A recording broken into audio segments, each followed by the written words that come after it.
right.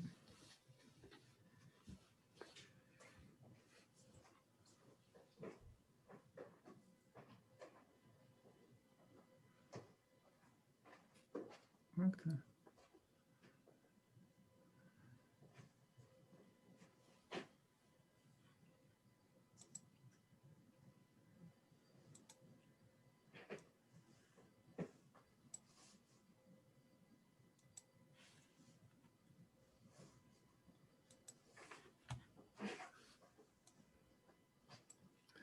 Oh, wow.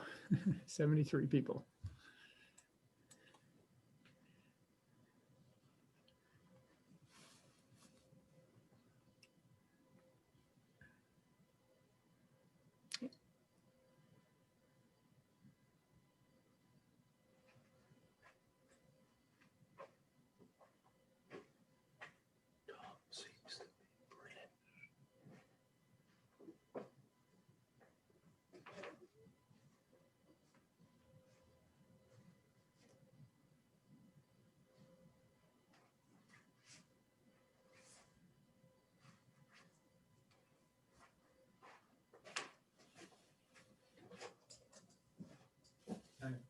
See you later.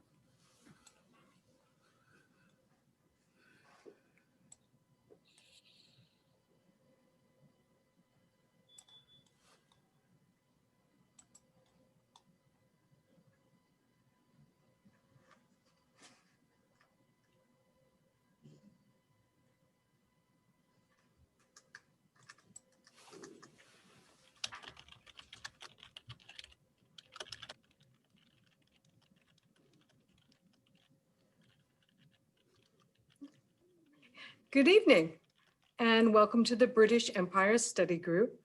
This is our December 17th meeting. Now, most of you have joined us before, but for those of you who have not, the British Empire Study Group is chaired by Robert Gray, who's in the corner there, and myself. So we generally meet at the Collectors Club in downtown Manhattan when COVID isn't on, and we have a lot of food and drink, and it's a really good time. And for the British Empire Study Group, we're pretty loose about it. The British Empire is very, very broad, and we're not strictly defined to the classic British Empire. If you were once a British Empire, you're fair game for the club. So we're just here to have a lot of fun. So this is the first stamp collector and stamp dealer. Those of you who've been here know that Mr. John Gray, unfortunately, isn't related to Robert Gray. It would be very nice. We'd have a lot of neat material if he was, but he's not. It was just a very good coincidence. So the British Empire philately really spans the globe, as we discussed before. And even if you weren't classically in the British Empire, chances are the country that you're interested in had a British post office or a British flyby or some connection to the British Empire. So everyone is welcome. So just briefly, our next meeting will be on January 14th. And that will be Stephen Brown, the Postal History of New South Wales. And that is going to be live from Australia. So that should be fun. So now I'm going to just go over a little housekeeping because I know you don't want to hear me talk. You want to hear someone else talk. But please put your questions in the Q&A button that's in the center of the screen. That's the easiest way for us to get the questions and get them to Tom if we miss some of those. If we don't get to your question, don't worry, we're going to send those to Tom. Now, please use the chat sparingly because some of us are not very good at this at Zoom, and they find it distracting when a speaker is actually talking, they get this little red button in there, they get panicky. So chat among yourselves. When Tom is really talking, try to keep that a little low so that way people don't get freaked out.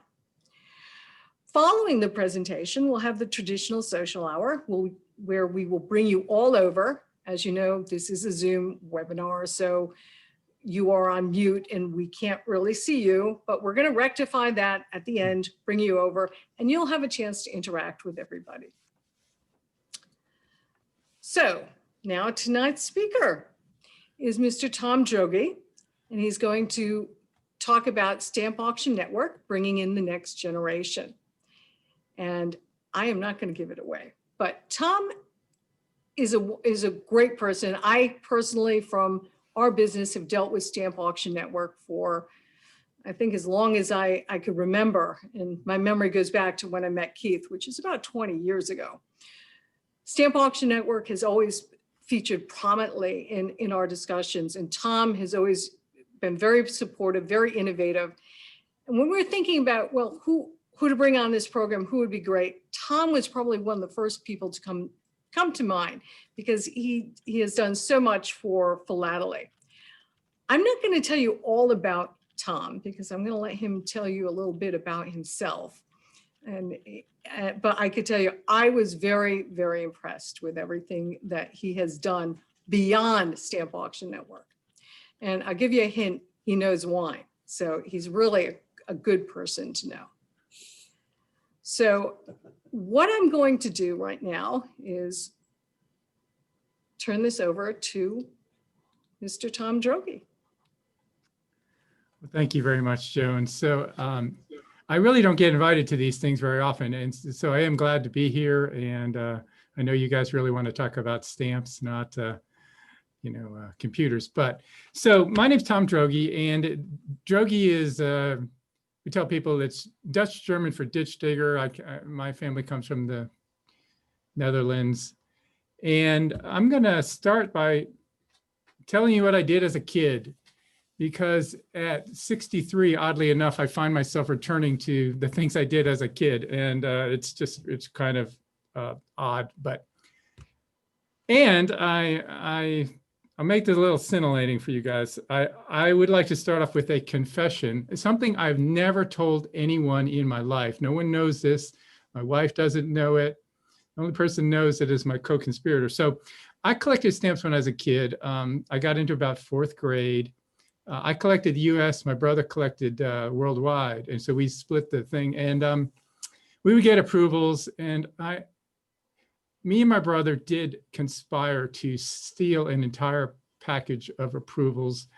I am so embarrassed about it. I felt so guilty when we had to fill out the post office loss form, and it made me feel so bad. I'd never done anything like that again in my life. So my moral compass has been adjusted since then. But one of those things. So I sold my collection to trade for a bike. Cycling would become one of my passions. It still is. I got $75 from my US stamp collection in 1969, which I'm kind of amazed. I grew up with really smart parents. They were both in computers. My dad built he built computers for the high-energy physics experiments at Princeton Penn, and later he headed up the instrumentation lab at Fermilab. So, and my mom taught computer science at Rutgers. So I actually had a computer in my home, a terminal in the 1960s. And my dad was a director in a time-sharing company as well, funded by Colgate money, which went public. It was called Applied Logic. You can look it up. It's in Wikipedia. It's a real thing. I'm not making this up. So I'd have dinner time conversations with my parents talking about computers and Rutgers and Princeton, and this guy, Dick Colgate, who had all their money putting into this investment, and Mr. Colgate knew marketing, but he didn't know anything about computers, et cetera. So I grew up with computers. It comes naturally to me. Bill Gates had to hack into his computer. At the same time, my mom was paying me a penny a line to type her snowball programs at home into the computer. So I had a different experience. I had so much access to technology. And even in the 7th grade, I did my homework on the computer one day, my algebra homework, and I handed it into my teacher. I thought I might get in trouble. It just didn't count, but instead he said, how did you do this? And can you teach the class what you did.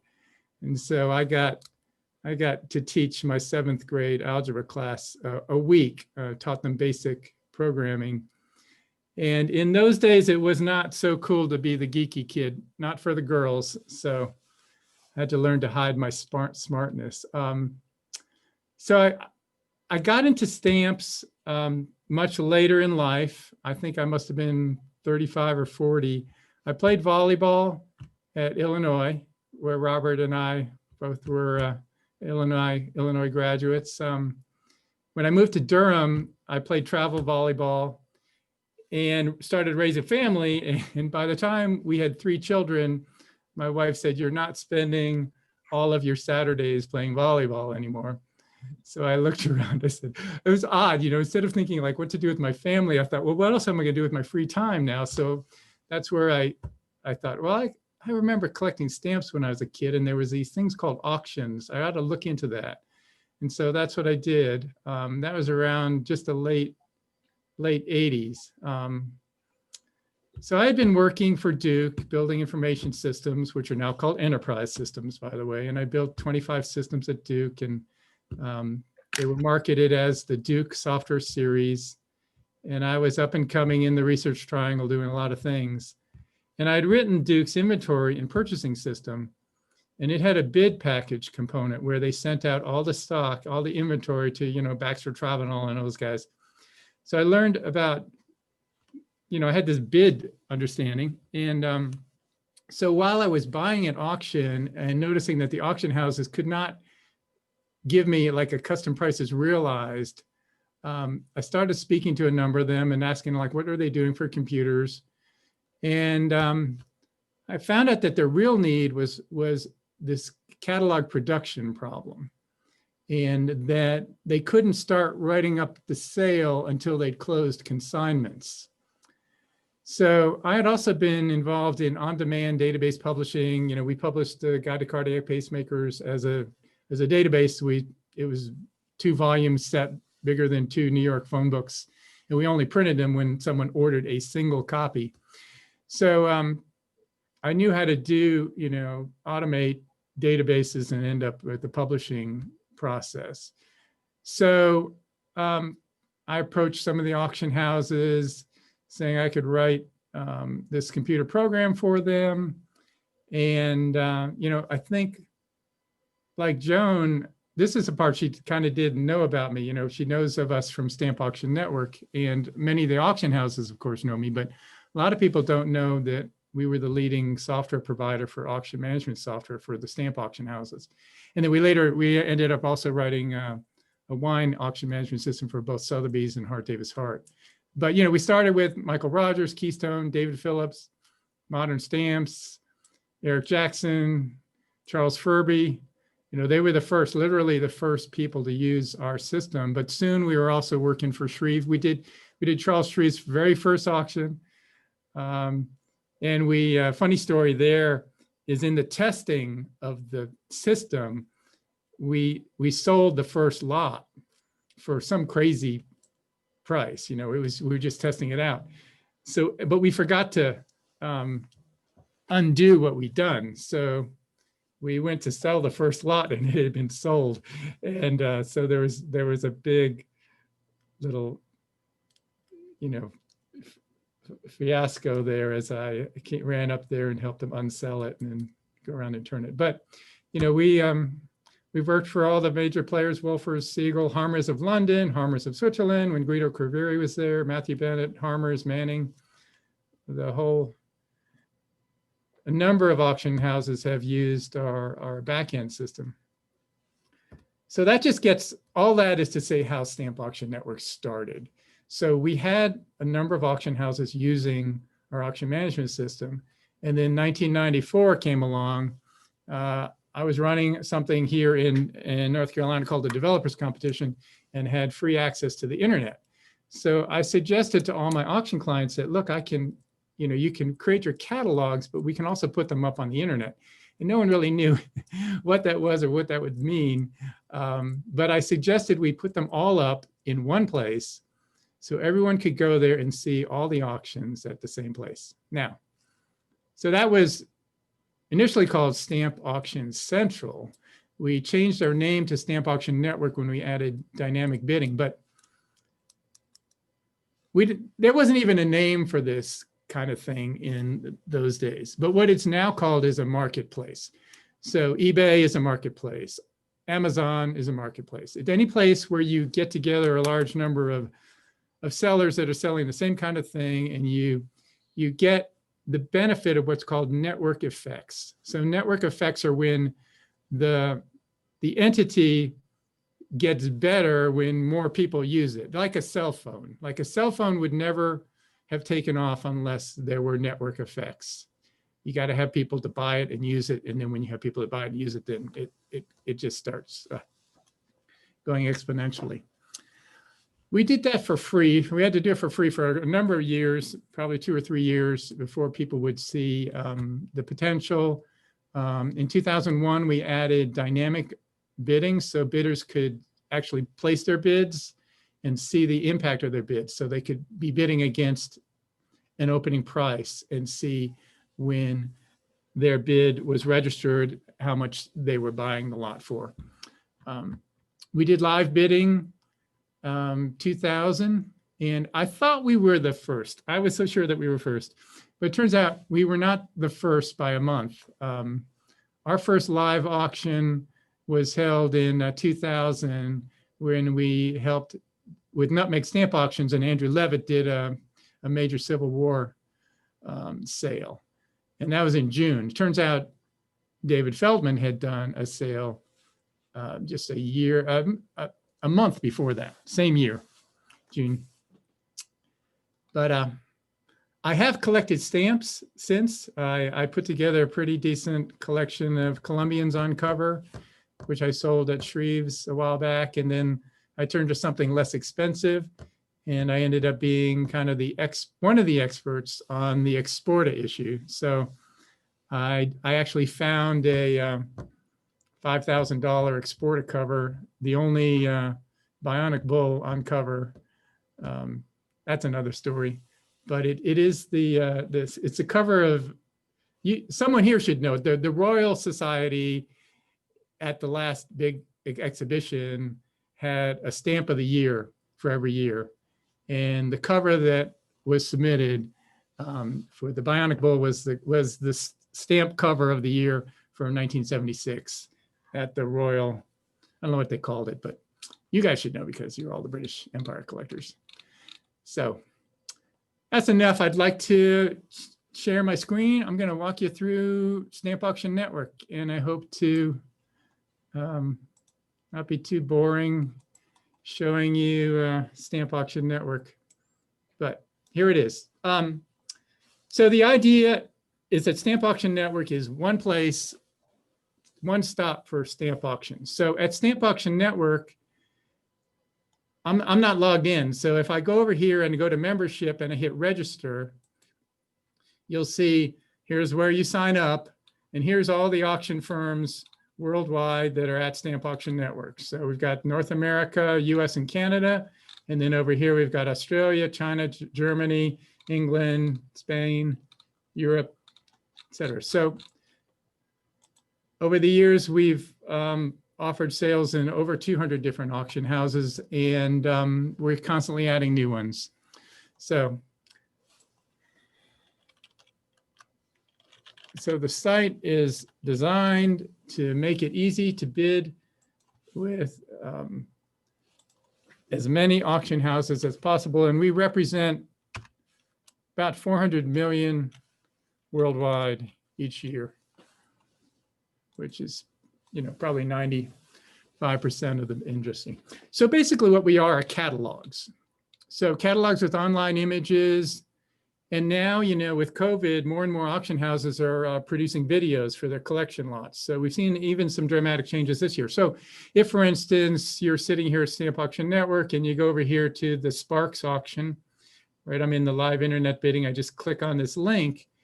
Here's their auction, Sparks auction sale. This is a January sale. And it's like a catalog. You go down to you've got a table of contents. You go down to the section that you're interested. Here's the large queen section. You just click in on here, and up pulls the sale. And it's designed so that it's easy to bid. If I can bid on multiple stamps on one page just by typing in the bid amount here and hitting the submit button. And I can watch auctions. I can click on watch this item, and watch that item. And it pulls it up into a bidding page where I can either enter bids or maintain my bids or just take a look at them. So that's the Sparks auction. This is, they do British North America, of course, but I know this is the British Empire. So I'm going to go down. There's a lot of these auction houses do have British material, but one of the sales that happened recently, that I'm sure you're well aware of, is the David Feldman sale. So here we have Great Britain, British Empire. This sale happened earlier this month, December 3rd and 4th. So if you were to click on that and go down into there's a lot of India. Here's Great Britain postal history. I can go into the penny black section and see stamps and covers for British America. Now, so Stamp Auction Network is first off a catalog. So what's helpful to see is kind of the menuing structure. So you can always go to the table of contents. You can jump to any auction page. You know, I showed you how to make bids, and you can make watch bids. You can check out the opening prices. We can even show you openings with photographs, that's kind of cool. I like that page. Or you can go to prices realized. So back at the same sale, where was I? There it is. You can pull up the prices realized in this kind of format, or prices realized gets integrated right into the pages. So if you're going back to the sale after the sale, it will tell you over in the opening section here that it sold. So this sold for 850 pounds. So that's catalogs. So I'm hoping to take you through 10 items. I want to take you to the top 10 things the Stamp Auction Network. Catalogs is the first. Searching is the next. So say you just want to search for large queens. There's a number of different ways you can search at Stamp Auction Network. One is to just use a quick search and then drill down. So here is in Canada.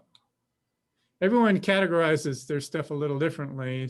So if I just click on the main Canada link, I will see large queens for sale from around the world, from all different auction houses. And this is just what's available right now. Currently, okay. So I can do that either from this quick search button, or I can be in a sale, like I can be in the Sparks sale. I could do the same search under search bid. And there, if I type in large queens, I just get large queens with Sparks auction. So if I wanted to limit my search to just the auction that I'm in, I can do that. So let me show you a further level of searching, and that's where we get into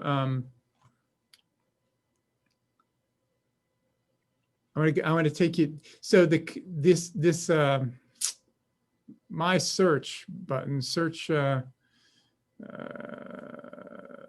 my saved searches. Searches are saved. So if you want to go back and quickly look at, say, this, I set this Falkland Islands and 136 search up. So if I want to just click on that, I just hit go to, get the results, and there they are. So this is one of the items that you thought might be helpful to look at. And there's another way that's even more targeted. This is a keyword search, but if you want a targeted search, like let's stick with the Falkland Islands, you would go into this targeted search and you type in 136 there. And this actually searches by country and catalog number. So here I'm looking at all of the Falkland Islands 136. And if I check all years, we see there's 136 of them in our database of 2 billion, almost 2 billion in prices realized and 2.5 million lots. And we'll talk a little bit more as we go on this, but so that's all the 136. I can search for just the mint and hinged versions. And so here we have, this is part of a set. So we get the high value of it, but there is a 136 in there. And then here's just the 136 mint. And I can tell it I only want to find just the 136s. So here's just the 136s. And yeah, so that's how the searches work. There are keyword searches and targeted searches. All right. In the interest of moving on, I want to make sure we cover stuff. So I'm going to talk about bidding now. Stamp Auction Network is totally about bidding. You can place absentee bids. You can place live bids. You can place unattended bids, which I'll talk about in a second. But first, let's talk about absentee bids. So if I'm in this Sparks auction, I think I kind of showed you this. If I'm on this lot and I want to place a bid, I just type in the bid amount. I'm not going to win this lot by bidding $100 and press submit. And there's my bid. It's as simple as that. And if I want to come back to my bids, I can go to it a number of ways. I can go to the Sparks auction and I can click on my bids, and then I see only my bids for this sale. Or I can pull up my Stamp Auction Network, my bids, and see my bids for all of my auctions. And I can see my bids for closed auctions as well.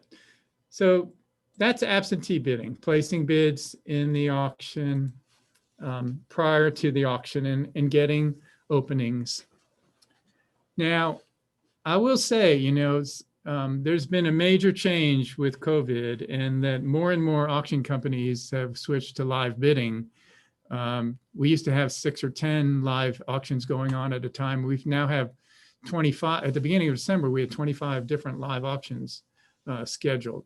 So more and more people are using live bidding. And I think, and actually right now, let's see, I think, pretty sure they're still running this sale. So I'm going to go over to the Skylar Rumsey sale, and there it is. So here's they're in the middle of the British Commonwealth section. There's not images. This section of the catalog doesn't have, he didn't make any scans for this stuff. So it's not very interesting or colorful, but oh, I want to do that. Let's see. I just shut it down. Nice thing about Stamp Auction Network is it remembers what you were doing. And so I can go back and join the public auction. There it is. I was just trying to minimize that screen, and I lost the audio. But here we have the Skylar Rumsey live auction going on. So bidding in this sale, the lot's opened up. It's selling for $525. All I got to do is click one of these buttons.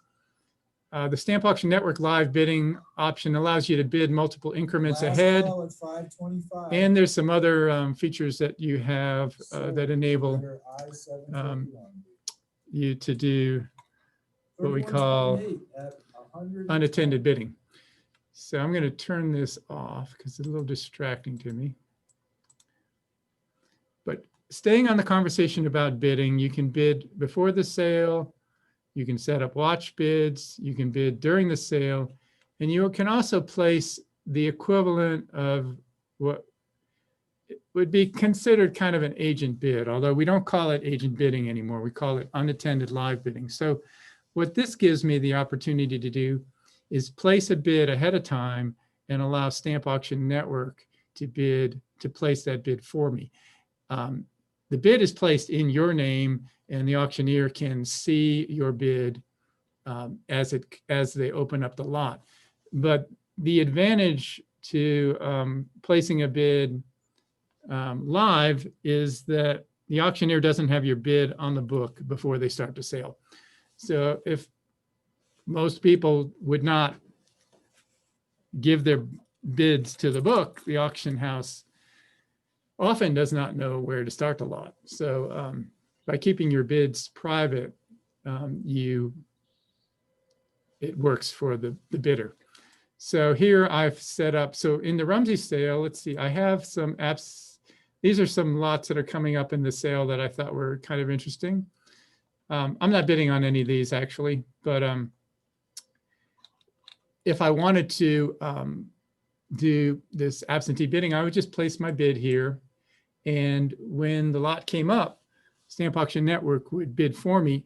And the benefit of unattended bidding is it does not reveal to the auction house your top bid. So I can place a really strong bid here. And if the lot opens up at 500, the auctioneer will see me bidding at 525, even though I may have authorized the bidding to go up to 800 or 1,000 or something like that. So that's another area of bidding that we've developed here that is very customer specific.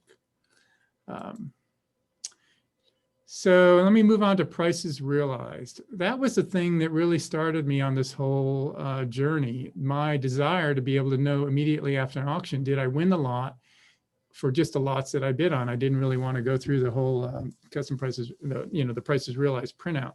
I thought it'd be really cool to just have that. So I can show you some of my bids that have, I'm going to go show you my archive bids.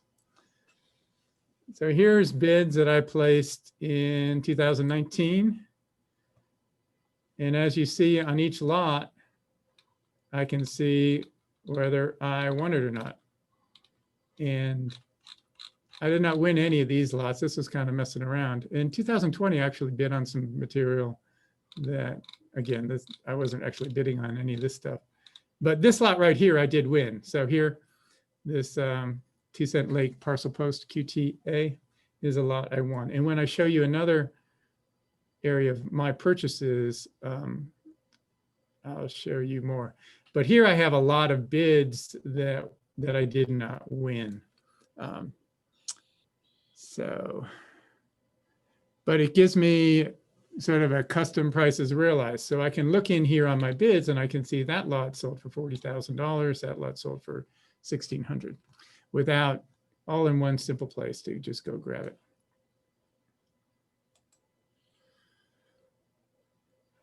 Now I want to show you another thing, and I'm going to go back to some of our, try to make this more British Empire related. I'm going to go to a search, and I'm going to search for that Canada invert. Let's see, I got it right. 387A, there it is, and that's in Canada.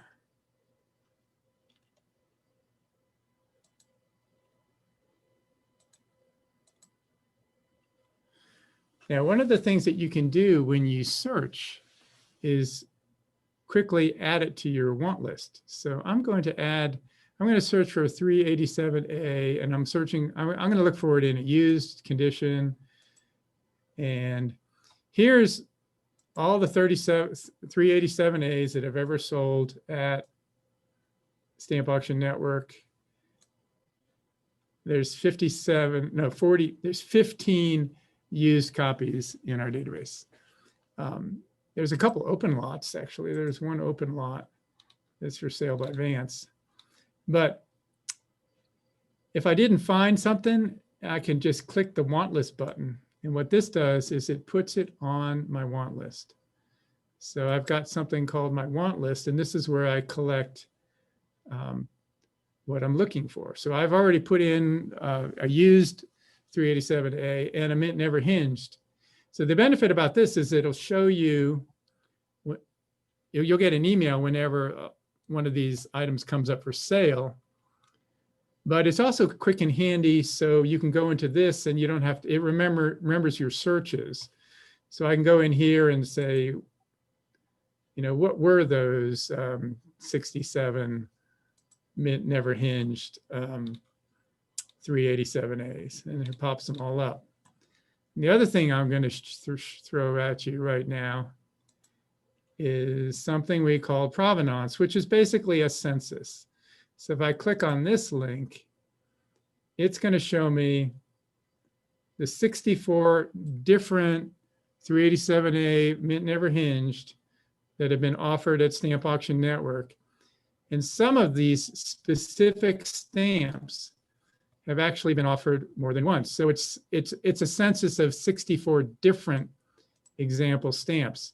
So by way of explanation, this first one up top here, the highest price paid in our database for the 387A is $11,000 plus buyer's premium, sold in the Robert Siegel sale.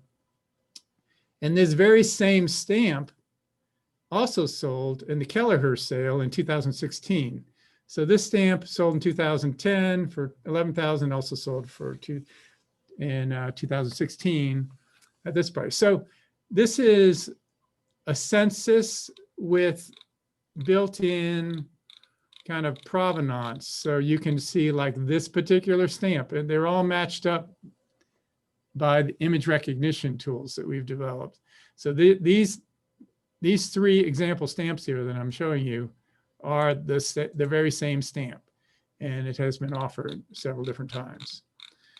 So this is what we call provenance. I'm going to talk a little bit more about this, but I just wanted to jump into that, show you how you can get there from the want list. Now, we're able to do this because we have data going back to 2001. We have $2 billion worth of prices realized, 2.5 million lots in our database. By and large, our data is better for the United States because we were not keeping everyone's data. I really wish we had kept everyone's data from day one, but it's only been in the last 5 years that we've been keeping some of the European auction houses. We've always kept the major US auction houses, starting with Siegel and Spink and Matthew Bennett and Harmers and all. So those are all in our database. But so let me jump out to give you a couple examples. And I hope to make this very British Empire specific, but I am going to use a couple US stamps to start.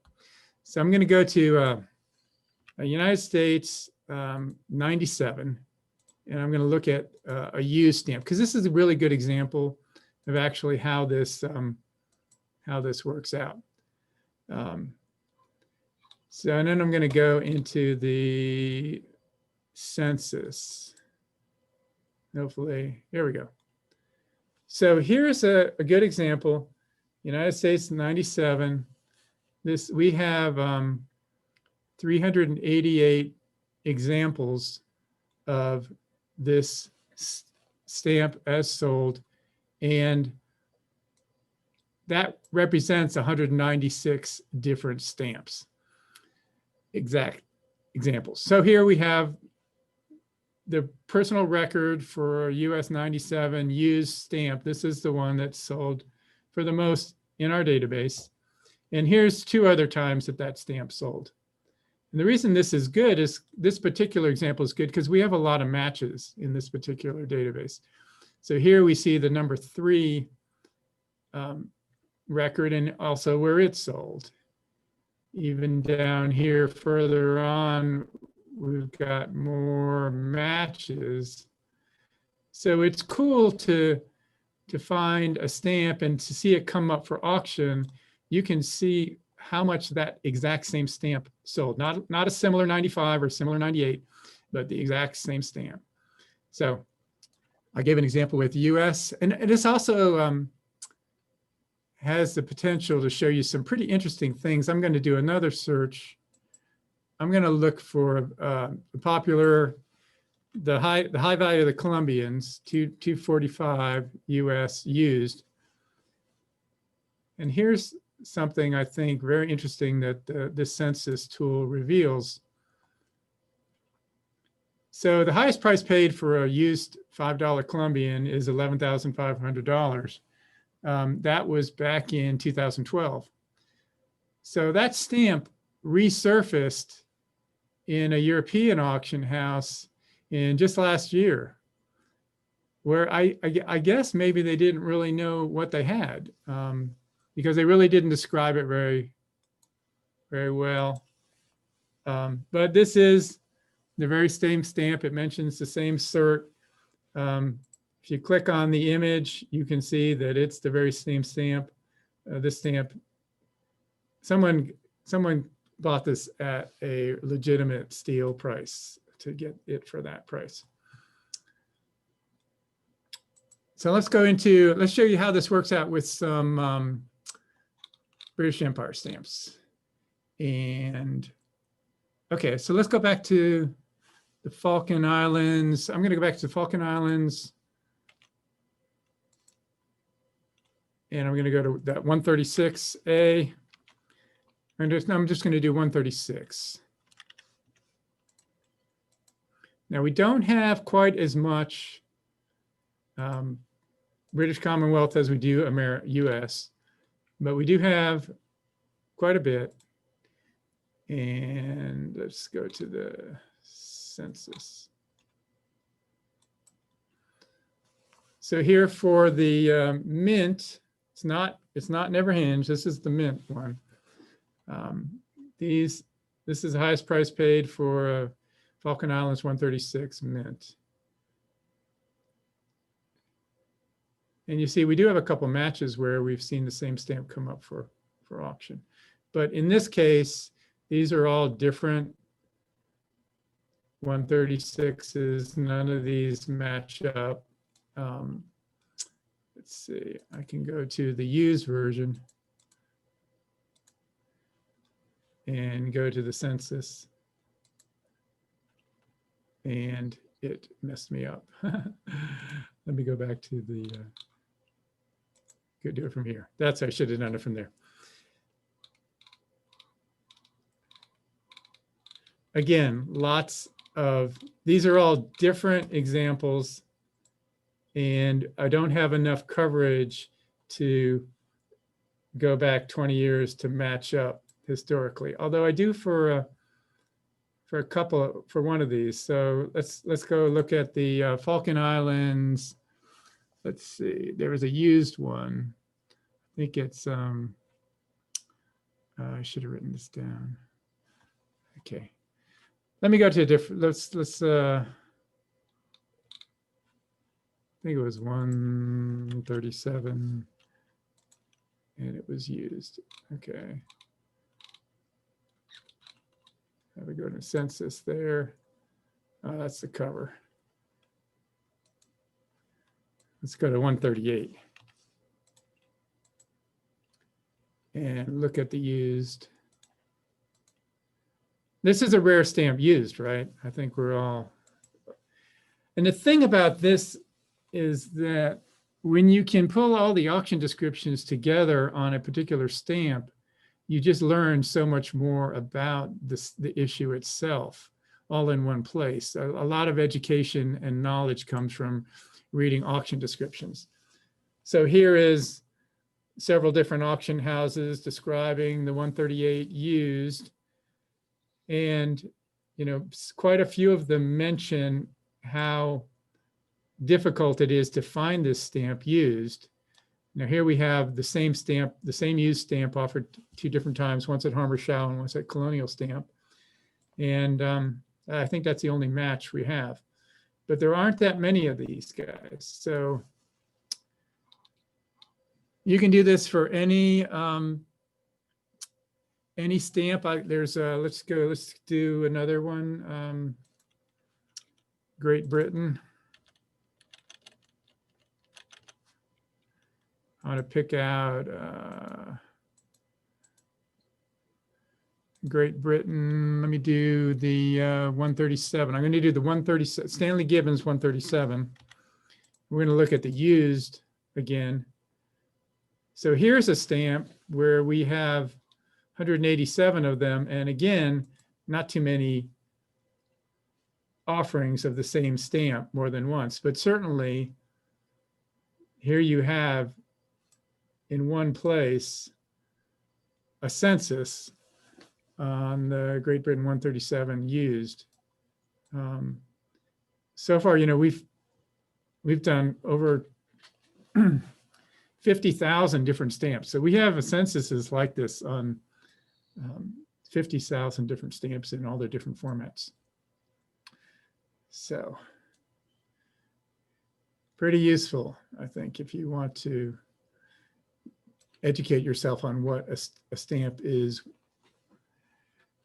what the market for a stamp is, what value there is, what's out there, and to all aid gives you a significant assistance in bidding them.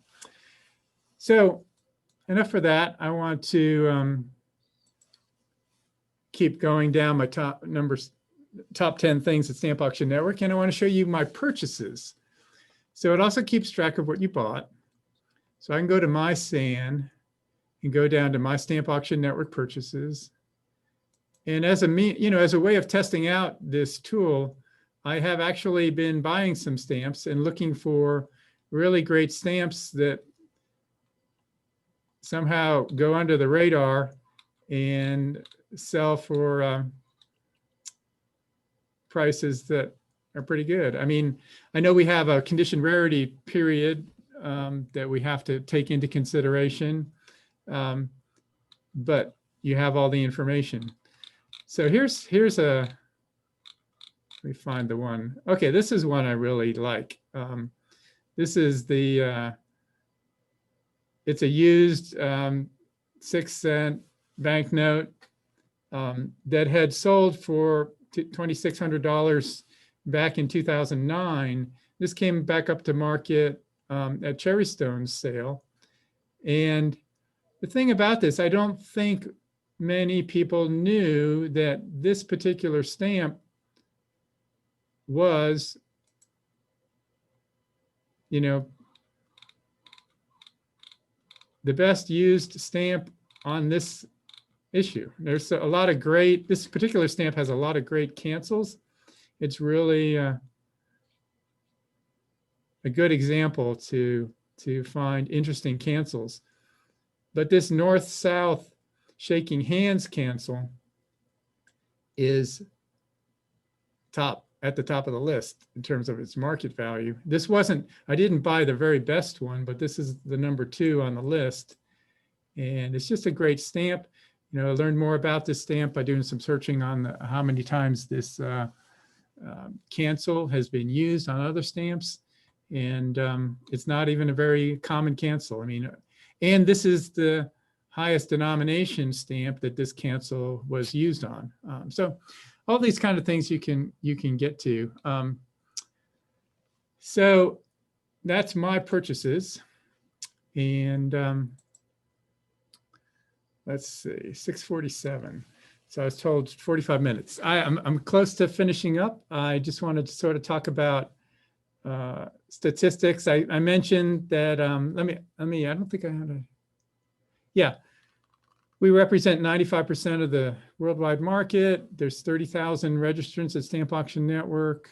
We have a mailing list that's incredible. We have 15,000 people that get our mailing list, and they actually read. We can tell how many times our newsletter has been clicked on, and we have approximately a 40% readership rate on our email newsletter that goes out, which I tell that to marketing people and they go, that's pretty amazing. This year has been a big growth year for Stamp Auction Network. We had 4,000 new members, which is more than double the years previously. There's a, you know, we've had some, I do want to show you one thing. There's all kinds of stuff at the site One of the things we're proud of is the trust that people put into the platform in order to bid. And so we have this page that shows you the records for live bidding. And I believe these records hold across the industry and probably into some other industries. I mean, in 2013, a collector bought the Honolulu cover here for almost $2 million live over the internet. They weren't there at the sale. They trusted our platform to deliver the bid. And there's a number of these others. There was one of the highest priced Jennies was also sold by a Stamp Auction Network live bidder from their computer.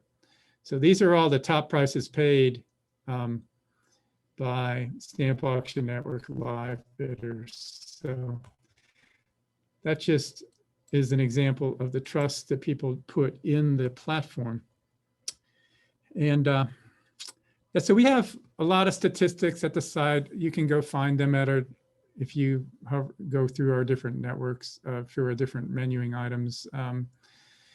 There's under more information, we have a list of our achievements, but one of the things that we're doing, and we hope to prepare by the end of this year, is now that we've got some data and some analytics, is to look at specifically what's happened to the industry this year. And by looking at the analytics for a specific stamp and how it, when it last sold in 2004 and 2012 and how it came up for auction now, we can look at the price history for a stamp.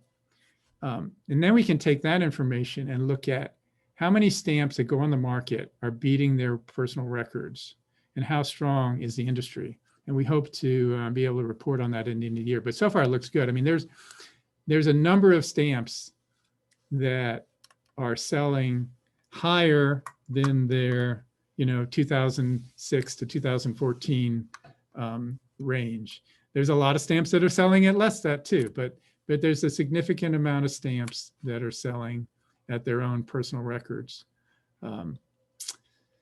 So yeah, I will stop with a couple things. There's a couple resources at Stamp Auction Network that you should know about. If you hover over the help button, you can go to, there's a bunch of instructional videos. You can go watch these. There is another resource that I wanted to mention, but now it's, oh, yeah. We have a couple of white papers that we've written, talk about the industry. One is on the Stamp Auction Network market guidelines. We have a paper called the market guidelines, which basically is 21 pages of why you should invest in quality.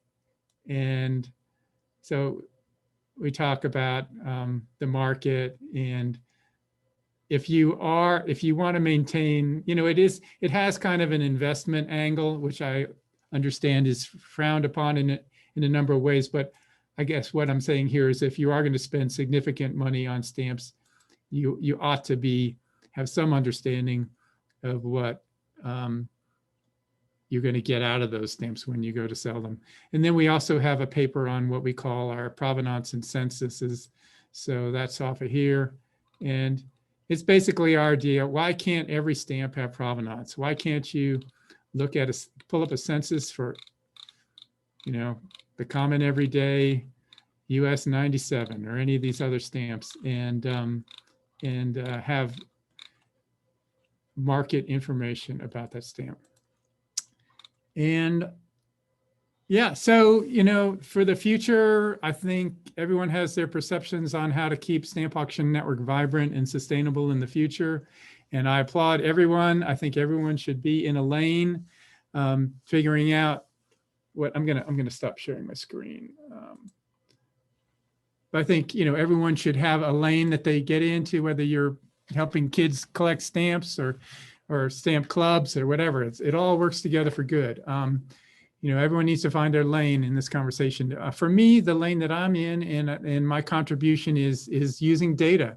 I believe that the next generation of collector is going to be, going to be used to having access to analytical data, pricing history, and if it's done in a way that can get them pricing information that enables them to have confidence in the market, I think that we have a chance to create a rising market. I mean, people don't invest in stamps because it's not seen as a rising market. So. That was wonderful, Tom. That was really good. And I see we're getting close. So Robert is going to start some of the Q&A because we have a lot of questions.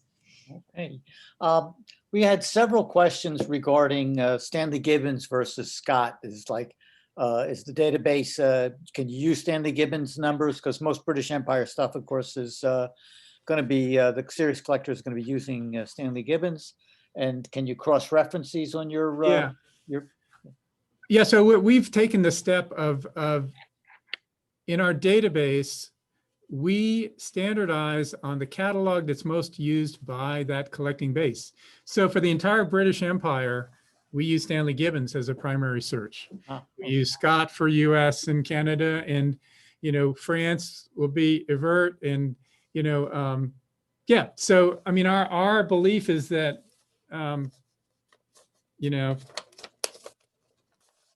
British Commonwealth collectors use Stanley Gibbons, and we want to make it as easy as possible for them to use it. So yeah. The other question regards all your searches that you demonstrated were for stamps. Is it possible to search for postal history items? Absolutely. Like you want covers from a certain year from a certain country, for example. Yes. So there'll be keyword searches, or it's very easy to pull up the covers for like a US 133 or 113, or sometimes that gets into a more complicated area, right? But in the database for covers, we attach the primary catalog number of the stamp that's on the cover. So our postal history is kind of stamp specific.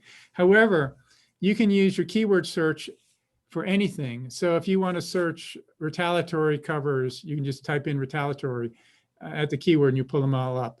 And then for certain areas of postal history, we actually do like we do with Gibbons. We categorize them based on the postal history interest of the stamp, so of the cover. So for instance, all of our Pony Express covers are all coded as Pony Express. So you can easily pull them up. There's a couple of other areas that we've done that, like Southern Letter Unpaid or something like that. But I am a fan of postal history. That was my first collecting interest when I collected the Colombians on cover, which is arguably not really postal history, but that was my entry into it. But certainly with the Exporta on cover, I did the whole rates, and my primary interest in Exporta was on cover. I didn't collect the stamps. So a couple of questions also came up on are all these features free, or some are for paid subscriptions? And also, is the newsletter free, or is that also a paid subscription? Yeah. Okay. There's a page that. So 90% of what I showed you today is free. The bidding, signing up, searching, current auctions, all that stuff is free. The extended services, extended features can be purchased for as little as $8 a month, and or $79 a year. And that gives you access to the database to do those searches of historical information. That also gets you to the want list. But yeah, most of the site is free. When you see the stuff that's maximizing the power of the database, then that's priced. But hopefully, $8 a month is not prohibitive to get access to $2 billion worth of data. Now we have a higher level of service that is $40 a month, and that gets you to the provenance and the censuses. But so yeah, it is. And the newsletter, that is that? The newsletter's free. No, absolutely. The And newsletter's how do you- free. how do Yeah, you get sorry about that. Is that click on the web and get it? No, as soon as you sign up, you'll get it. So Oh, you don't have to do anything except register, and you get the newsletter. Yeah. No, we don't charge for sending you emails. So a lot of stuff like saved searches, the whole emailing process. Like if you search for that Falkland Islands 136, it's saved in your saved searches. And the next time we have an auction that has a Falkland Islands 136 on it, you'll get an email whether you're registered with them or not. And that's all free. That's all free. So okay. We have one question regarding about bidding rules, and because some auctions have different rules than others, and is it standardized on Stamp no, Auction Network? the terms and conditions, when you bid at Stamp Auction Network, you are agreeing to the terms and conditions of the auction house with which you're bidding. So it's fairly standardized, but you really you are agreeing to their terms and conditions. So. All right. Robert and Tom, we are at 7 o'clock, and I know people love to come over. So we could continue this discussion, continue the question and answers. There's a lot of good ones. I know I didn't get to mine because I wanted you to help me find my Nova Scotia stamp list. But I'm going to start bringing people over. You could continue the Q&A, but you'll see people pop in. And please, when you come over, unmute yourself, join the video, and feel free to chat. Yeah, I'm glad to stay as long as answer any more questions.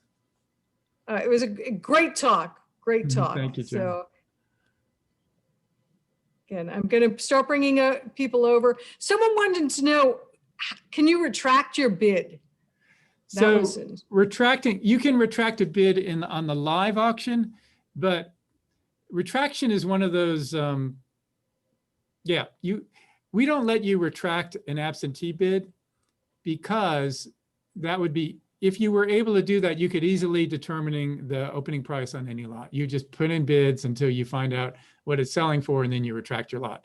So if you need to retract your bid, and we get, 1 or 2 of these a week, it's not a big problem. You have to contact the auction company because they probably already got your bid. And you have to let them know you have to retract it with them. So we're an interface with the auction companies too. So just because you do something on Stamp Auction Network, they may have already taken your bid and put it in their system. So there's always a handshake that you need to do on something like that. And the same. Now, if you increase your bids, you don't need to do anything.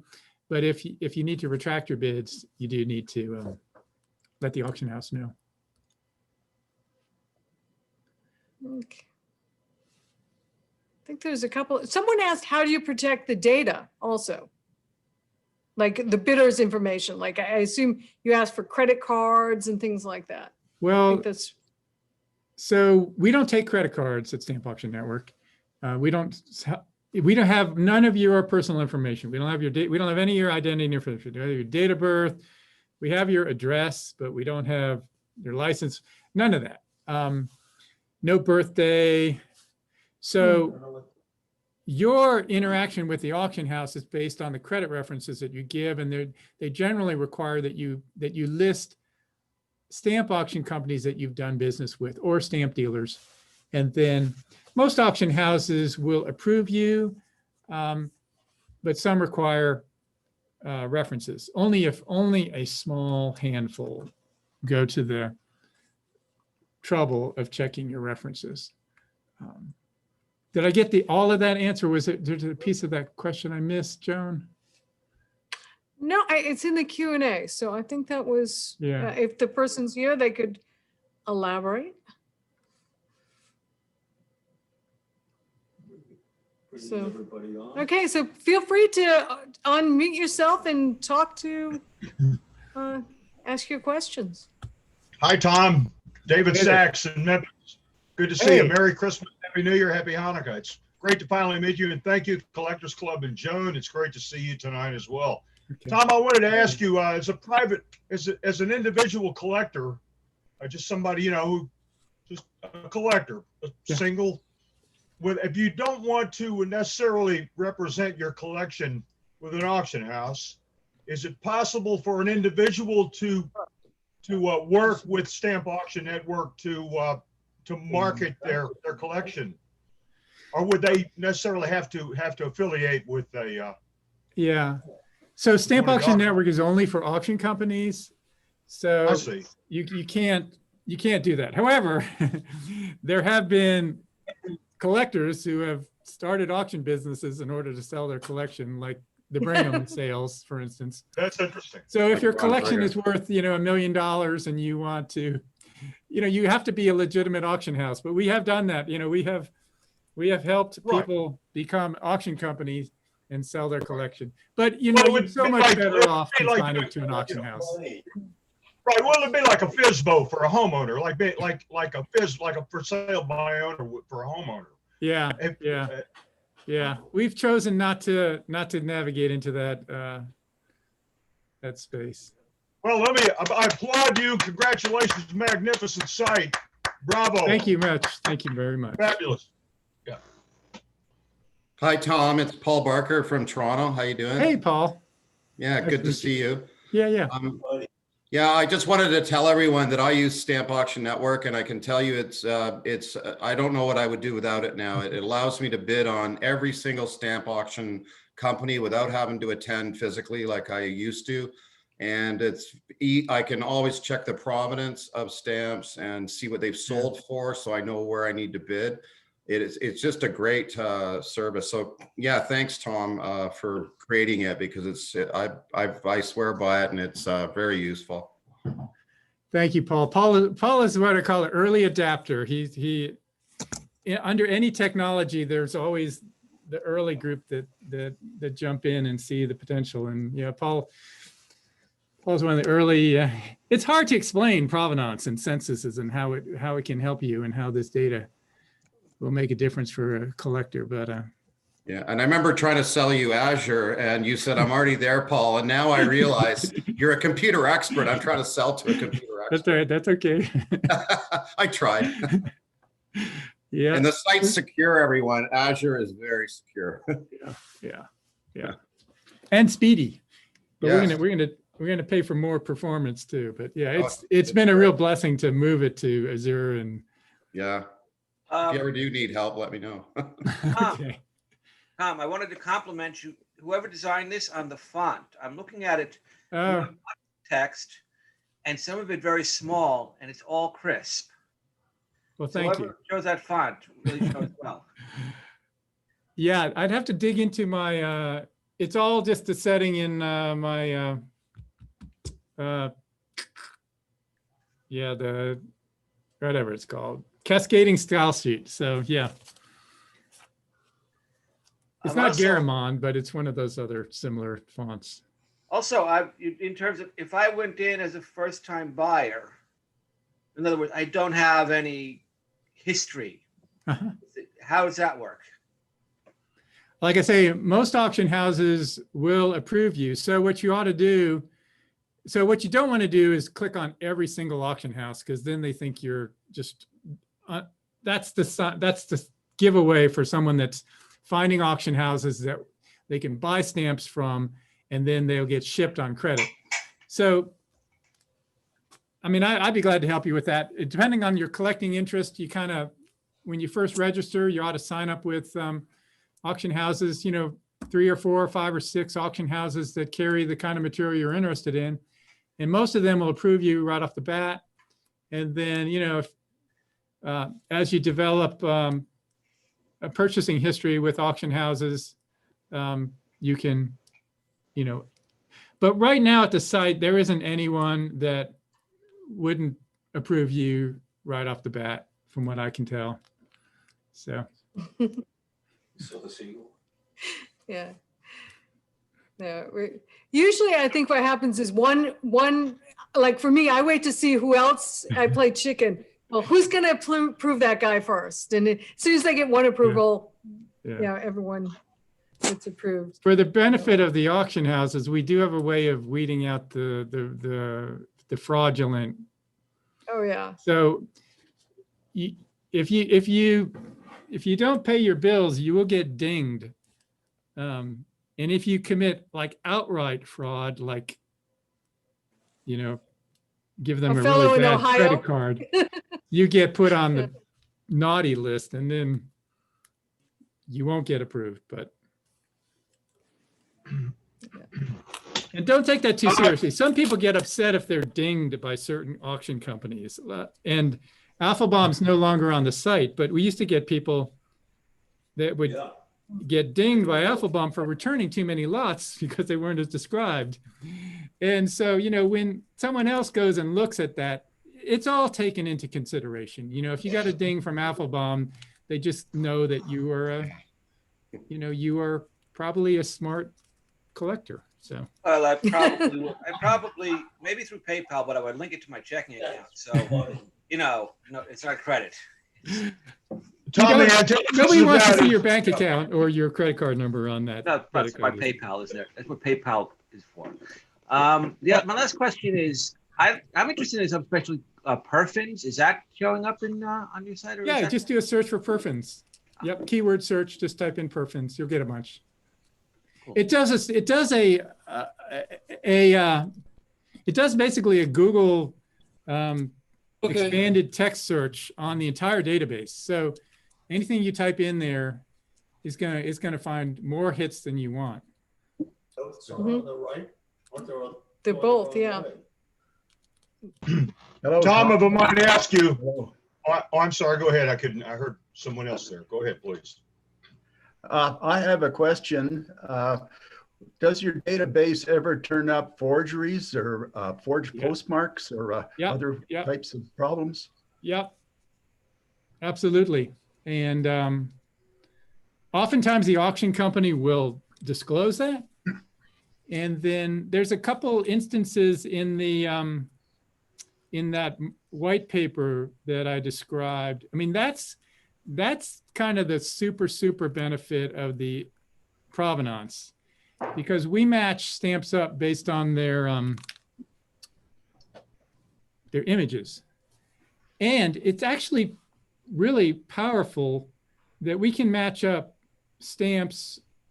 Like there's an example in the in that white paper where there was a block of 4 that had a straight edge along one side.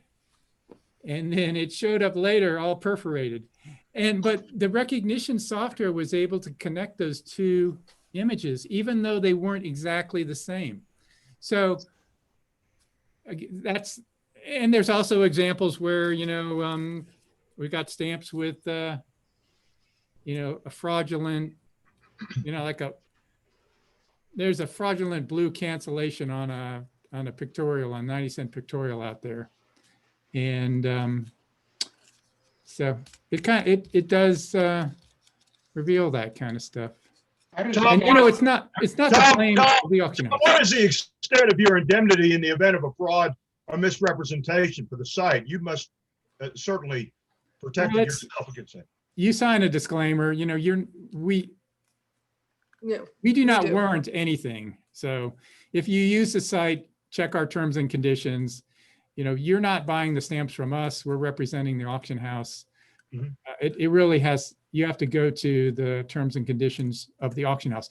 But I will say, the majority of auction houses, the overwhelming majority of auction houses, everyone here in this room, goes by the, you can return it if not as described. And that's been my experience with the auction houses. No, you can't return a collection lot if not as described. But by and large, the majority of auction houses are very, very good about that. So good. How does your matching software handle color variations? It ignores color. So, completely? I mean, not completely, but mostly. I mean, the main fingerprint for a stamp is actually the perfs around it. So that's how we for the mint stamps, our algorithm basically looks at the perfs on the corners and is very accurate. For used stamps, we look at the cancel And for covers, we look at the whole thing. But so color actually, when you do image recognition, they basically, turn it into black and white scan. So so we cannot tell the difference between a 133A and a 133. And there you also, my experience is that scanning itself is not very color. There, Right, I agree. It's gotten a lot better, but it's not perfect. No. So you don't really want to trust the color that the stamp shows up on your computer screen. Yeah. Okay, thank you. Mm-hmm. I just wanted to add a little something about forged stamps and certificates that disappear. And you might say, well, how could an auction house take something that was offered as a forgery and put it up as a real item? Sometimes a consignor will conveniently omit to include the fraudulent certificate when they make a consignment. And they will swear on a stack of Bibles that it's real. And the auction house has a duty to both the client and the buyer. So most auction houses will say, when in doubt, get a certificate.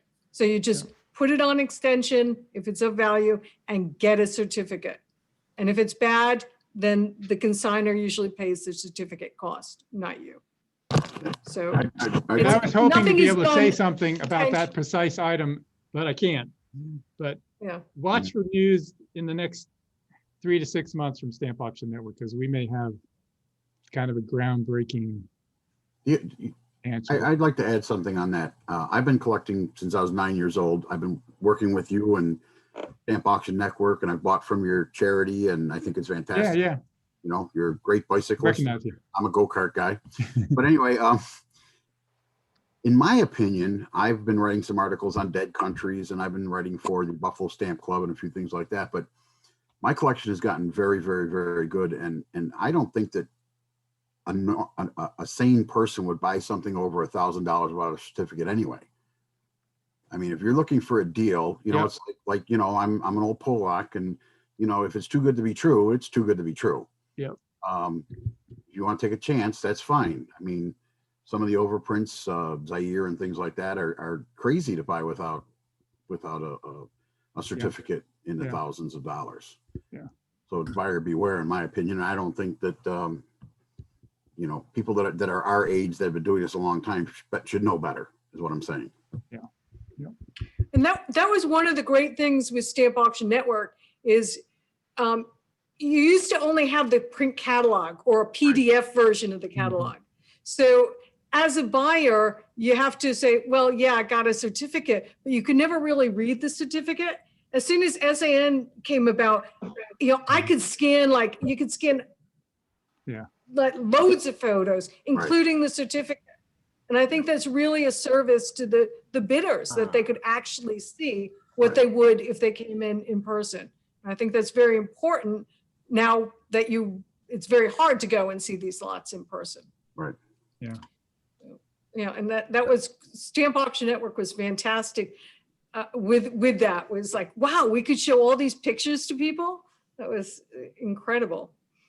I like that guy's shirt over there because that's my other hobby is antique cars. The one next to it, that Motor News. Hemmings. That's my husband. We race cars. I don't know if I go on. Yeah, see, that's me.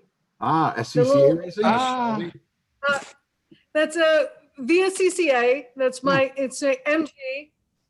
It was his MG. Now it's my MG. I raced NASCAR modifieds, and now I do go-karts and stamps. Very cool. And I'm doing Corvettes. Doing Corvettes. Yep, and I've got a lot of. Tell you about bidding. What I do with bidding is a lot of times you see stuff that they don't have certs, but based on what I see in the scan, I know it's something I want, and I know probably what it is. But the trick is you got to buy from places that you trust. Right. And then you buy it, and they'll take it back. So then you buy it, you get it, then you go, okay, I need a cert. Goes to the green. Comes back, if it's good, I'm laughing. If it's not, I know I can return it. So that's what I do. There's no risk. I only deal with people like Harmer's, Joan and Keith, or other auction houses I trust, and then there's a good relationship that way. Right, And good even, point. Paul, you know even on Paul, you know eBay, there's dealers that I've gotten to know that will take stuff back, like New York Stamps. That guy on eBay, he will take anything back, no problem.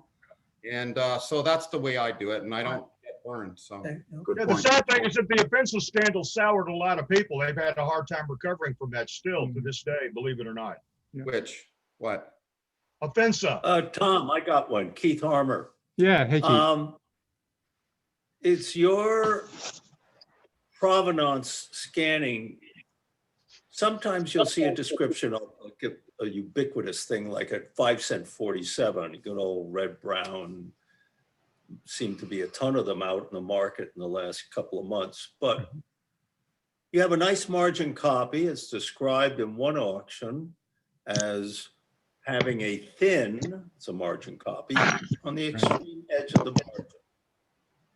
Any self-respecting person might think about cutting the edge of the margin narrower. Right. Can your scanning pick that up? Well, I've picked up a number of them. I mean, I can't guarantee that we'll get every one of them, but I've been surprised at what it does pick up. We have definitely picked up a number of missed perfs, pulled perfs. Yeah, but you're using perf too much. I'm What's that? talking imperf. Yeah. So same thing. Yeah, that's harder. It's definitely harder. But remember, the way image recognition works is it doesn't. What it does is it takes two images and subtracts one from the other. So if you have one stamp here, one stamp there, and the only thing missing on this second stamp is they cut off like less than 1% of the image, basically, right? The rest of the stamp is going to match up. And it's going to, if it's the same stamp, it's going to give you a very high correlation. And then we'll see them. I mean, we see, so here's an example of what it revealed for us. If you look in our Why Can't Every Stamp Have Provenance article, we talk about the cattle in the storm that was sold with its selvage, and then it was sold without its selvage. Well, the system picked up that that was the same stamp, with or without the selvage. So I see that all the time. I see separated blocks get picked up where it's, you know, it matches it up. It's a block of 8 and now it's 2 blocks of 4, and picks it up. So that's pretty good. Yeah, I am amazed. I mean, it finds it, like some auction houses have scanned certain stamps, portrait and landscape, the different stamp, it matches up those. It's crazy. There's nothing like it on the planet. It's phenomenal. And any early is that stamps that are never proprietary? hit, they're all from blocks that were separated. Yeah. They hinged everything, so they only never hinged old stuff as separated blocks. But that's amazing. Your software picks that up. Tom, you wrote that software, that detection, that optic, you know, that. Well, there's a bunch of, we've developed a sort of suite and a process to. Yeah. So yeah, I've been working on this for almost 3 years now. I mean, first I had to clean up the database so I could compare all the. So I don't compare every stamp against every other stamp. I just compare the 136As used against all the other 136A used, and then I compare every one against every other one. And I actually hired. I basically hired on a website for someone to write me image comparison tools, and so then I developed all the other processes around it. So I take, you know, if I have 20 stamps, I take the first one, compare it to all the other 19. It gives me a correlation. I take the second one, compare it to the other 18, et cetera, et cetera. I come up with, you know, 500 data points, and I sort them by the correlation, and I match them up. And visually, I can actually show you what that looks like, because I'm in the middle of doing a batch right now. Let me see. if this is pretty interesting. So let me go ahead and share my screen again. And I didn't share the right screen. Wait a second. Let me share my screen. Number 2. Share. Are you seeing my Stamp Auction Network screen again? Yeah. Yes. Okay. Yes. So I come up with all those numbers and then I compare them side by side. So I'm going to look for all stamps. So here's a batch of stamps that I got to do. Now I just processed the Vance auction. So a lot of these are reruns in the same sale and they come out. This stamp matches exactly. It returns a score of 1 because it's actually the exact same image. So I'm going to approve all those. And I'm going to go in, I'm going to make this a little interesting. I'm going to go into an area where we're comparing stamps by different companies. Okay, so here we go. Here's a stamp offered by Vance in the current auction that sold in the Shreves sale 143 back in 2013. Uh-huh. And the computer says this has a correlation of 9.94. So this is a high correlation, but it's the same stamp. Can everyone see that? That is the perf's missing on the upper. So okay, it looks like just from technology alone, the resolution difference is very different. Yeah. So and that matters not so much here. This is this stamp by Vance is not even that's the size of that image right there. Right. And here's this one. Here's this one. So the one on the right by Shreves was scanned at a higher resolution than the one by Vance, but it is the same stamp. And this stamp sold for 1,450 and so like what data points, just, what's 1 or 2 data points that we could see looking at these screens? 2021. And where is that? Excuse me. Sold date was 2021. Yeah, it hasn't sold yet. Oh, it hasn't sold This is yet. for sale.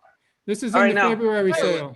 So like, I'm thinking, which data points are we Okay, so talking what like? lot is that? Yeah, We're that's talking like lot number horizontal. 5269. It's up for going sale, for? and yeah.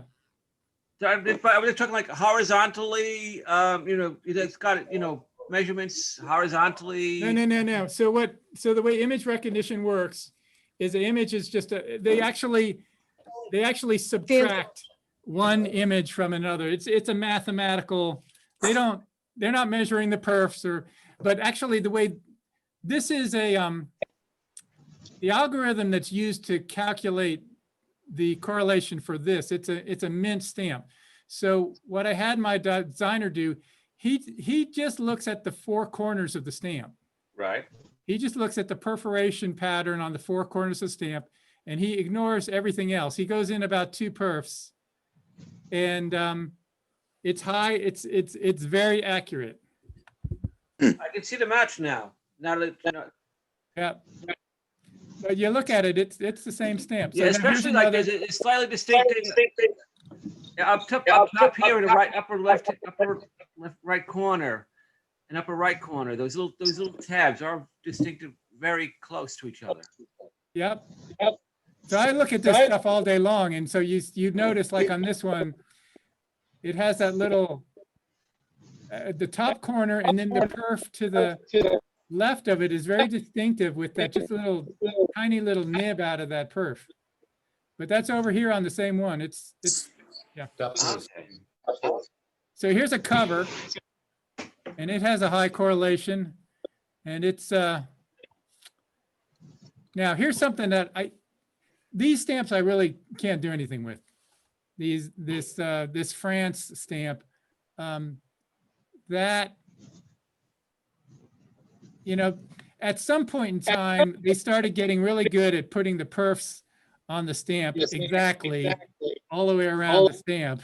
So you can't, like, for this modern stuff, I can't use it. But here's a Colombian that matches up. See, that's the same stamp. It was sold in 2019 at Harmer Shaw, and it's up for sale by Vance in their And this next one along, the Canada 10 cents on the upper left-hand corner, the match is really tight. Yep. So basically, you know, I have high school students and myself go through this, and, you know, we confirm at a certain correlation and above, we've learned that it's always a match. And so we only look at the ones below that, but you can rapidly go through, like, this is a match. Yeah. It's amazing. Yep. And that, even though the scan is terrible, but it's a match. Oh yeah, it's that it looks like something ate at the top. Yeah. And this one here, this one, I'm not so sure. No, this one's not a match. Skip these guys. That one is also a match. You can tell again, here's a Ron. So that's Eastern and Vance. Yeah, lower left-hand corner. Yes, And 'cause that was a Vance match. buys From So, but you never leave the corners? Well, for mint stamps, I look at the corners. Right. Now, for blocks, we look at the whole stamp, and look what we do. The way I compare these is I look at the intersection of the perfs. And I look right in the middle of the stamp, the block of 4, and I look at that pattern of those 3 perfs. Yeah. And then I look for a couple other matches, but that's a match. Yeah. Do you have one that's really close but is not a match? Yeah. I mean, I will get to that. I mean, we'll have to go a little deeper, but let me. So that's what I just did was I matched up stamps that were from different auction houses. Now I'm just going to match up some used stamps. So here, again, this is where we look at the entire stamp. So we're looking at the cancel and the stamp, and these are really easy to. Oh yeah, easy. I mean, they're obvious. So here's.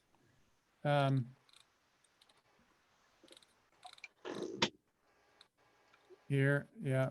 So right up here at this point. So the ones above it, notice I didn't have to check the identical. Yeah. The program already said that if the correlation is higher than a certain amount, it's a match. And so I'm really just verifying it.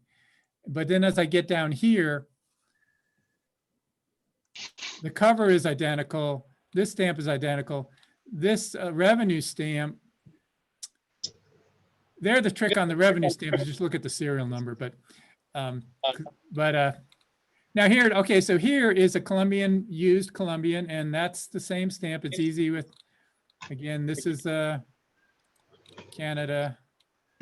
Now, okay, here's one that's different, right? It's same that's number. pretty obvious. Yeah, the different number. Sorry. It has the wrong number, right? Here's a match. Here's a match. So here's a match. I'm trying to find one that's really close, but not a match. This is a match.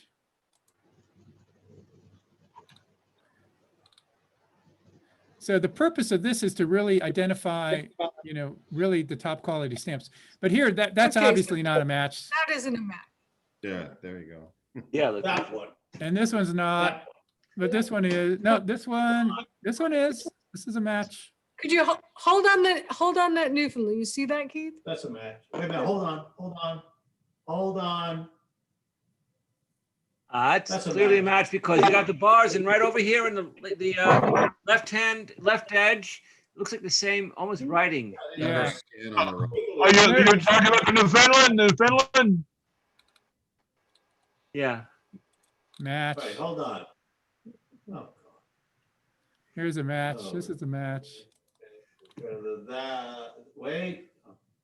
You almost with the it's I guess at least with the 10 cent with the Canadians where they have the serial number, that's you just that's a match. Bullseye's a match.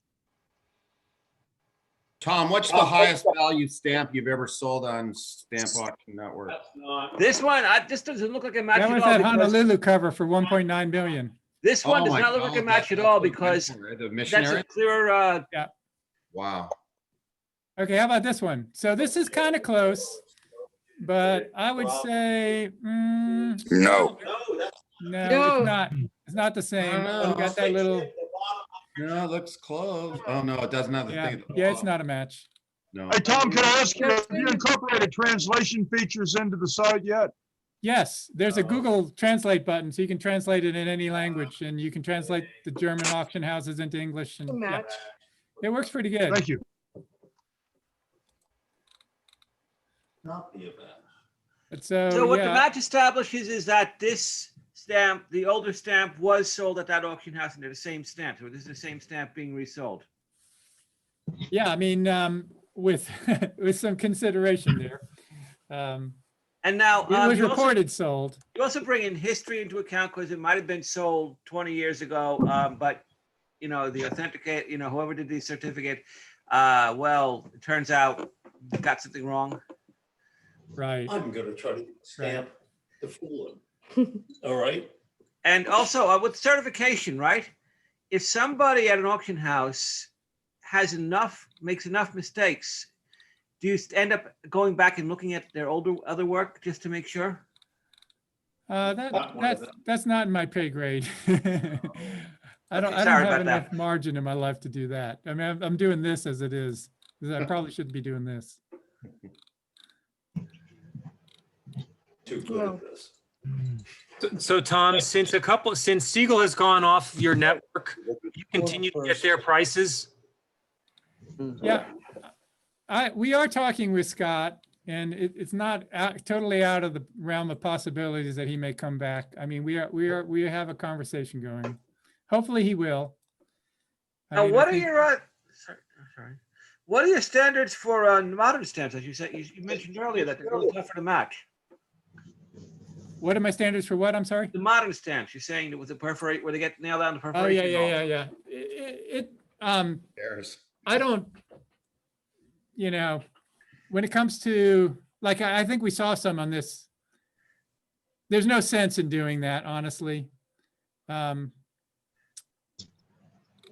think if you look down here, there's some of those come up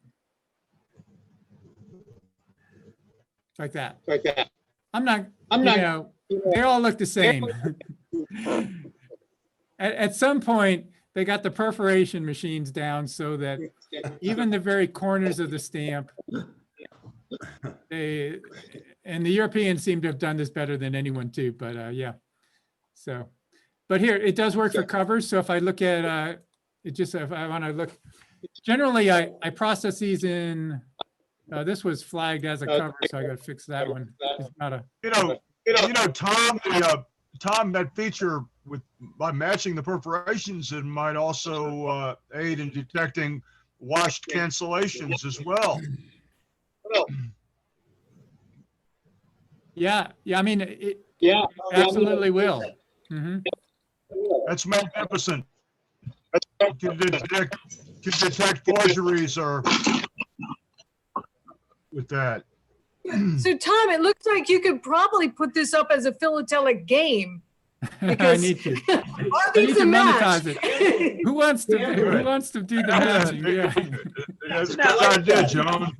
We can gamble on it. I got to gamify it. You're right. I got to gamify this. I have had a few people actually do that, but they kind of get tired of it. But I'm looking for.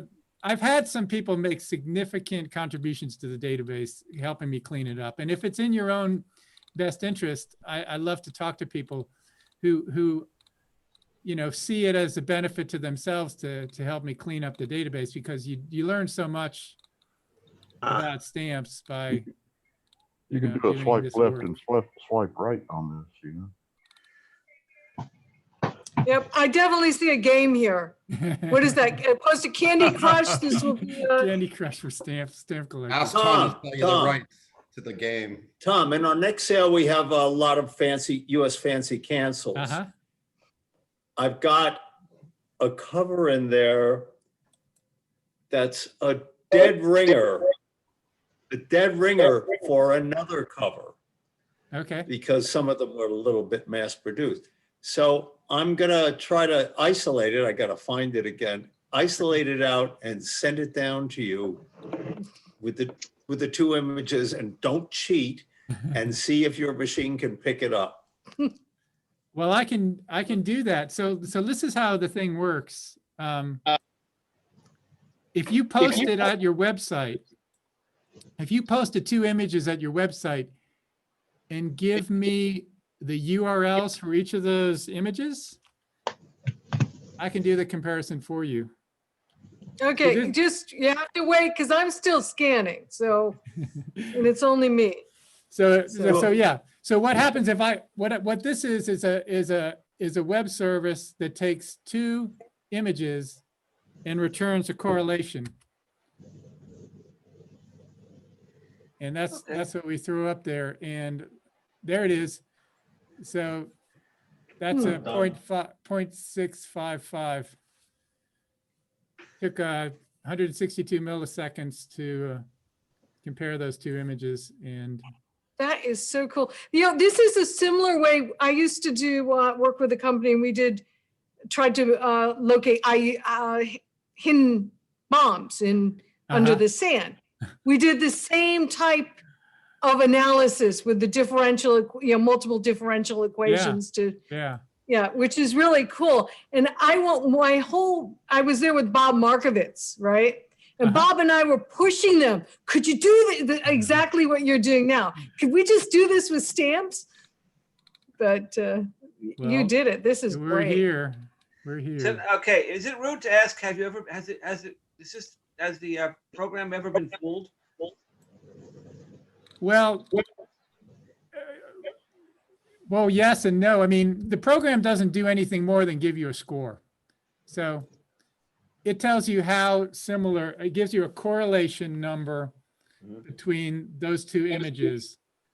And for a cover, anything over 0.58 is a pretty good match. If the pixels on these 2 covers match, if 58% of those pixels match, it's highly likely that it's the same cover. But we do look at them and verify. And yes, there's been some mistakes in the process of approving them, because I mean, I do have some high school students that do this, and they may not look at them as carefully as they should sometimes. But here's one that's pretty close, but I think it's not the same. It's not the same cover. No, it's not. The postmark's different.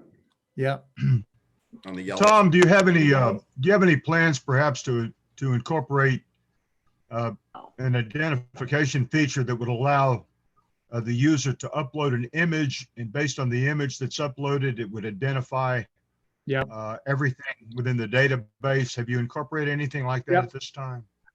It's in the works, but we would provide that on a per page, like getting a cert. We would like to do something like that. Scan an item, identify it with the country and the catalog number and its format, mint, used, hinged, whatever, and it will compare it against everything else in the database and give you a provenance report and tell you where that stamp fits with it'll match it up and find it for you. Yeah, we'd love to do that. I think Stamp World has one of those already. Yeah, but they're not comparing it. So they're going to do, there are stamp identification programs that'll say, okay, that's a US 85, but they're not going to do, they cannot possibly do this, is to say, oh, not only is that an 87 used, but it's the same one that's sold in the Siegel sale. Right. Yeah. Well, there's certainly things that we'll be able to do. For example, identify hard paper as opposed to soft paper or something of that order. Yeah, it's not going to do that. But if that stamp has been sold correctly identified, it's going to match it up by the image. Definitely not a match on the register there. 494. More of a general question. This year with COVID, people are getting more actively involved in collecting stamps. Do you see this as a potential and putting more pressure on the whole system, and also money on the line? Do you see this as a period where it's going to put stress, push on the whole system of certification and verification, because it's more people are putting money, there's more money on the line here, and people who might. Well, that'll be good for the PF. So I didn't really mention it, but besides the auction program and Stamp Auction Network, I also wrote Siegel's Power Search. I also wrote the PF system. So the PF is in the middle of upgrading their system, and we hope to upgrade it for them. But to my knowledge, I mean, the PF is able to handle any kind of increase in volume. I mean, I think, prices have gone up and there's more people bidding, but I don't think, and maybe the amount of stamp auctions that have increased slightly, but mostly it's the demand for the auctions that are happening now that's gone up. No, and I think your site, Tom, has helped drive prices realizations, because you've enabled everyone to compete at a broader scale than ever before. Like you got buyers coming in that were not sitting there on the floor in the past. I think it helps the whole hobby, and it's good for dealers with the realizations. It's one of the most extraordinary things that's ever happened to stamp collecting. Ever. It's extraordinary, incomprehensibly incredible. Well, thank you, Mark. That's not the question. I was looking at, I'm comparing two things. One, a friend of mine and I were walking along Fifth Avenue, and he was saying, looking at modern art, which, especially with the Japanese using modern art as an investment, he's saying the one thing about modern art is a heck of a lot easier to copy than classical art because of the whole nature of modern art. Right. Brush strokes, you're way past, brush strokes probably sometimes don't even matter, because the materials and everything is being used. And the other part was, I was watching Pawn Stars, and they were talking about medallions, and they were saying, well, if you think that because it's an obscure medallion, that doesn't mean they'd forge it. It's actually, they might be more likely to forge it because they could pass through more copies and make money on volume. And that's what I was thinking in terms of the stamps. Harder to forge stamps, though, properly. Yeah, that's true. This is true. And they will go Tom, up. They are works of art. They're early engravings. I think they're beautiful works of art, stamps. That's why I love them. Yeah. That's what stamps are. Well, this is really, really fascinating. And Tom didn't mention, he also has a charitable, Resilient Ventures, is that, Tom? It's not a charity. It's a straight up fund. I'm a fund manager for a venture firm that invests in African-American entrepreneurs, and it's not a charity. These are legit, high growth African-American entrepreneurs. We've raised $3 million. It's a committed capital fund, and we're about to close it. So if there's any accredited investors out there that want to join us on this, finding the hidden entrepreneurs, and it's a startup world. It's really I just thought that was so fantastic. The whole goal of that, because it's really needed. And it was a whole nother dimension of you that, like, I always associated you with Stamp Auction Network, and basically telling me, well, speed up and slow down and all this other stuff. And it was like, wow, this is really fantastic. So we are at what time are we at? 7:48. The time flies when you're having fun. I'll just say one thing on that. Durham is a special place for African-American entrepreneurs. It's the site of one of two Black Wall Streets. One was in Tulsa and one was in Durham. Durham's the home of the first major African-American business, North Carolina Mutual Life. And we had more African-American millionaires at the turn of the century than anywhere else in the country. It was one of the few towns in the South where Black people actually moved to, instead of moving out of the South. So we have a lot of heritage here, and Durham also is known, you know, a lot of people know about the Research Triangle. Yeah, Being one Raleigh, of the Durham, top right? places, yeah. But Durham is, you know, top 5 in its own right for African-American entrepreneurship. So there's a lot of great startups here, and it's a really exciting. Well, I live in New York, and for obvious reasons, I have strong reason to want to move out. Would you recommend Durham for an ex New Yorker if he wanted to be in a smart? A lot of people from the north have moved here. Durham is a very progressive city, so if you want to be in a place where we've learned to, you know, there's still racial questions in Durham, but it's pretty 50-50 here, and it's an interesting place if you like to be. It's a well-run city. Yeah. I visited IBM there once. Cool. Yeah. That's what the Duke is all about. Yeah. Because I have to be honest with you, I'm tired of poorly run cities. Well, that's another webinar. That's right. Sorry. Have you seen any well-run cities? Okay. I've talked to some other auctioneers up here in New York. I forget the Exodus, but they said it's absolutely amazing that Scott and the guys at Killer and the usual suspects. It's amazing what they've said is they have clients they haven't heard from in 10 years coming back into this game and seriously. Mm-hmm. And I think they were sitting at the wall in their library and they're fed up with Netflix and they look up on the shelf and there's an album up there and they go, what the hell is that? And they go drag it down and go, this looks like fun. It really seems to be that way. So it's very, it staggers me that this would happen this way, but hey, that's the way life goes. I think we're at a moment of opportunity, a pivot point for stamps, honestly, with, you know, we're at kind of the shallow end and we've got a lot of great collections waiting to come on to market. And I think for the next year or so, it's going to be great opportunities for buyers personally. But, you know, with COVID now, we suddenly have competition. So it's all going to work out. We want that rising market.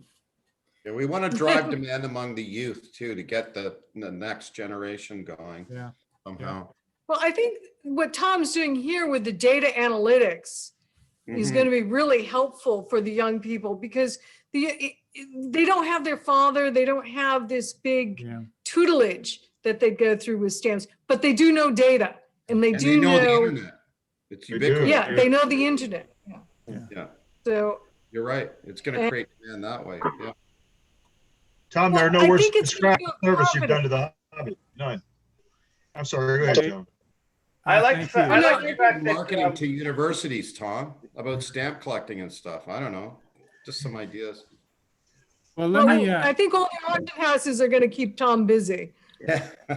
I like the fact that I'm coming in with just my mom's stamp collection. I don't know almost anything, and I have some strong interests. And it looks like this is a place where I can go in and buy with a strong sense of confidence that I'm getting what I'm close to what I'm paying for, or getting what I'm paying for. That you guys are. I've been into some of the stores, local stores, and I feel like they just want to sell me supplies, and I'm like, no, you guys are. I'm actually going to be able, if it's perfins, it's going to be the perfin that I want to have. Yeah, there's not many brick and mortar stores left, actually. Tom, if I might ask you, with the advent of the Roku devices, Google Chrome, with smart television, I believe that a channel for stamp collectors would be a fantastic thing. Have you considered something like that possibly with the network? I tried to sell the Collectors Club on that. It didn't work. I wanted, not like Stamp Auction Network, but, 24 stamps, 24 hours, philately, 24 hours, but they wouldn't go for it. Well, the only thing, Joan, that I've been able to find, the only thing I've been able to locate, Joan, on Roku is Stamp Day with Superman with George from what, 1955. So I actually called them up to see how much it would cost to start my own channel, and they said about $30,000. She wants But another the way you race do it, car. let me show you what you do though. All you do is you just like, we post our help videos at Stamp Auction Network. So we have a Take a Tour Stamp Auction Network. It's just a YouTube channel. So I have a Stamp Auction Network YouTube. And look at this. They're putting ads on my Stamp Auction Network. I have 1,300 views on this. And this is my video on how to use Stamp Auction Network, and I have a Stamp Auction Network YouTube channel, and someone's paying money to advertise on my. Well, that's good. That's good then. Yeah, we wanted it on the smart TV. Like I wanted to go onto the Fire TV and put on an app for. Well, you like, can put YouTube on your smart TV. That's one of the apps that. Yeah, I see what you're saying. And there are also bidders. Well, there are also bidders who can't access the audio and video application through SAN. And I think that with smart television, you know, I'd be willing to contribute something to that annually, if or maybe even a subscription service. But that would be a magnificent thing to do for the stamp collectors worldwide, to consider the advent of a channel specifically for that purpose, you know. So I'm trying to just get one place to list all the webinars, David, because right now I can't keep track of all the webinars. So I just, I just bought a site for the British Empire group. I said, you know what, maybe I'll start developing a catalog, because I can't keep track of my calendar, like when things are. So I was like, other people must have the same problem. That's why the next catalog is late. I got to drop. Thanks for the presentation. I got another Zoom meeting. Yeah. Talk to you guys Great. later. Well, thank you very much, guys. Yeah, Paul, this, everyone, this has been wonderful. Tom, thank you very, very much. Happy New Year, Paul. All right. Thank you, Collectors Club. Tom, what a privilege to hang out with you tonight, and Joan and everybody. David.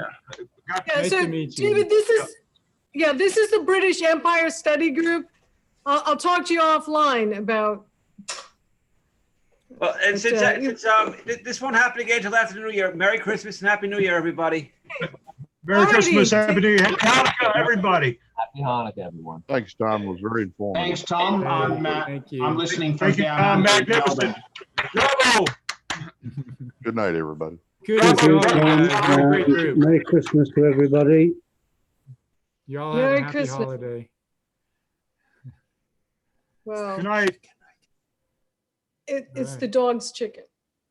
Sorry, my husband's looking for dinner, and the dog gets chicken, and he wants it. So, Well, Joan, when you get your auction up, we will do I'll do an analysis for you of the provenance of the items in your sale. You can create a little video.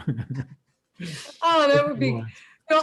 I'm still I'm still scanning, because we're going to Florida, so I figured I have to get everything scanned before I could edit.